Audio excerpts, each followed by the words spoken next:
Welcome back. The best way of making money in the market is anticipating trends and positioning yourself with companies that will be the beneficiaries of these future developments. Morris Misalowski is a futurist who maintains there will be 100 years of change in the next decade. So let's just see where the potential investment opportunities lie. Morris, thanks for joining us. A pleasure. So tell us what a futurist does. Well, my life is really about looking forward. It's about making sure that my clients are being true to yesterday, to who they are, but making sure that their decisions are more relevant to tomorrow.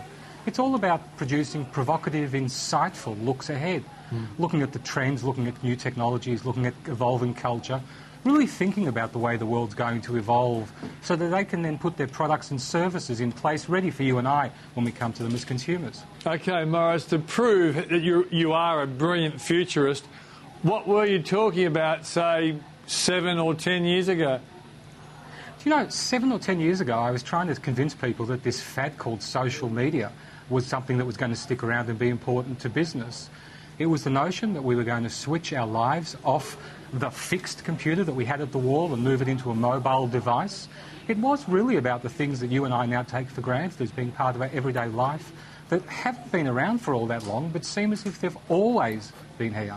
Yeah, it's funny. About 7 years ago, I interviewed a bloke called Steve Ballmer. You might have heard of him. And he came to Australia and he was telling me how big this thing called the cloud was going to be. He kind of got that right. It'll never take off. Yes, it'll never take off. All right, so tell us what you're seeing now in your futuristic crystal ball that will be really important for people when it comes to working out the companies that are in the right place at the right time. There's a whole lot of things that we need to understand about the future. Firstly, that it is full of so many possibilities. When I grew up, which was 30 years ago when I first started my practice, business was fairly linear. We had time to make decisions. We could talk about going to a corporate retreat. We could look at things 6 months down the track. You and I know that that's not true anymore. We know that there are so many parallel new technologies coming along. We're into the third industrial revolution at the moment where everything we knew about business is up for grabs. And the things I'm talking to my clients and audiences about are exactly that. It's a notion of horizon trends like wearable computers, which are going to allow us to see the real world but also see a digital world and information inside of it. We're talking about 3D printing that's going to change the way of manufacturing. But not only manufacturing, the way that we stock, the way that we produce, our logistics chain. It also will change our life back to a more bespoke life, where we'll have products and services available on demand. It's the other notion that you and I take for granted, but business has not really done a lot about, and that is that we have a digital business as well as a physical business, and they are one and the same. Too often I go into businesses of all sizes, small, large and medium, and it seems to be this digital business is a bit like a bow on a present. They talk about it as being a website. They talk about it as being an app, but it's not really integral to the way the business operates itself. And the businesses that I see that are really successful understand that digital and physical businesses really are the same. Every customer touch point, regardless of how they come to us, when they come to us, what device, whether it's physically or digitally, has to give the same message across to the marketplace. OK, let's go to some of the interesting things you brought up then. 3D printing. Now, people don't get this. But I want you to make it easy for people to understand what 3D printing actually is. Because people think of printing as a printing machine. And are you saying that via a printing machine out will come a transistor radio that you've actually designed? What do you mean by 3D printing? So 3D printing's been around for about 20 years or so. But the last few years, especially the last 18 months, technology and computers have come together to make it possible. So let's go back to the old dot matrix days. You know when that first printer came out in the 80s and it used to spit a little bit of ink out on the paper? Yep. And those little inks would then form together in a bigger picture and a bigger picture, and eventually we'd have a document that we could read or a photograph we could see. This 3D printing kind of works the same, except instead of being flat, instead of printing it on a piece of paper, it literally prints it layer upon layer upon layer. And it can print in plastics, it can print in ceramics, it can print in glass, and even in human tissue. So it takes an image from what we might think is a 3D CAD, So in our screen, our digital screen, we can look at putting together a building or a car or a piece of human tissue. We can design it digitally, and then we can send it to this dot matrix equivalent, which is the 3D printer, and it will print it in real time, sometimes within a few minutes or a few hours, depending on how complex or what the object is. But what you end up with is, say for example, you put a picture of a car in there, the end result will be, and you nominate that you want it to be made in plastic. So a model of the car will be made in plastic. Is that what you're saying? It can be made in plastic. It also can be made in various plastics and ceramics and metals and all kinds of things down the track. So we already have a car that's been printed in prototype. It took 12,500 hours to print, and it printed the entire body, but not the glass inserts. And that's a piece that we can drive.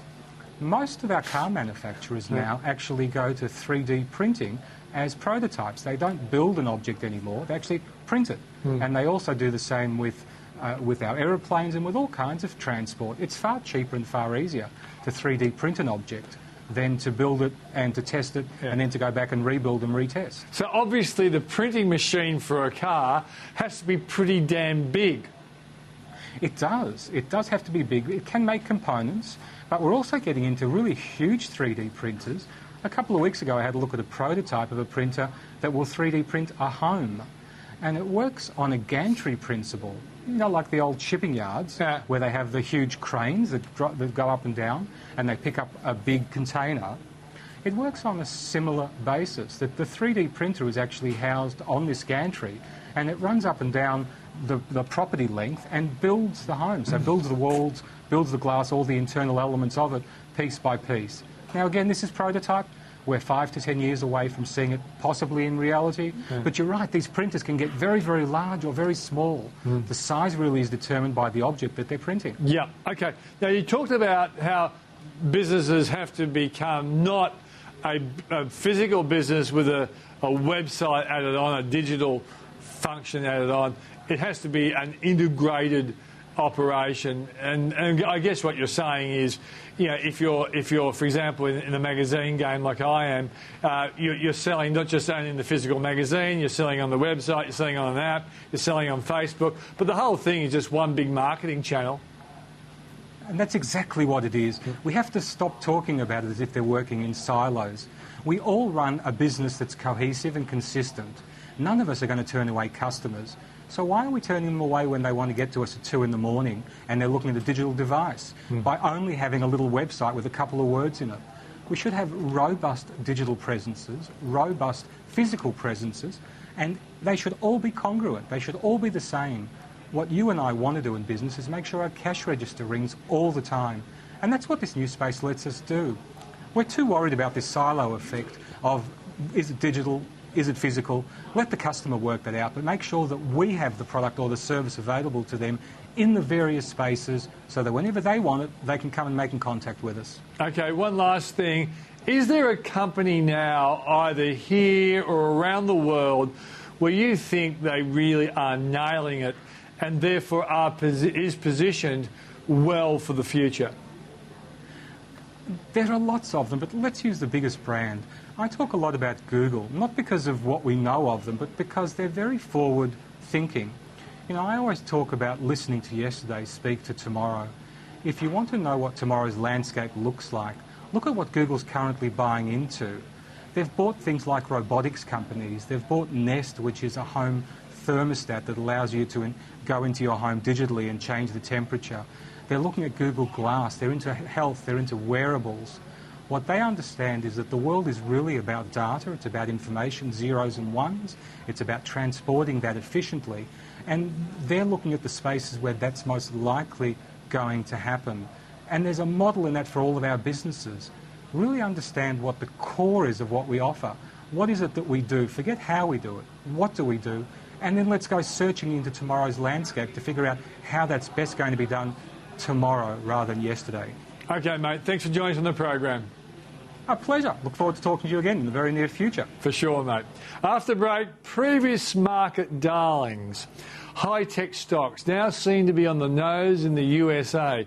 Should we be worried here, or will our Asian trading partners keep our economy strong? We'll find out with Julia Lee just after the break.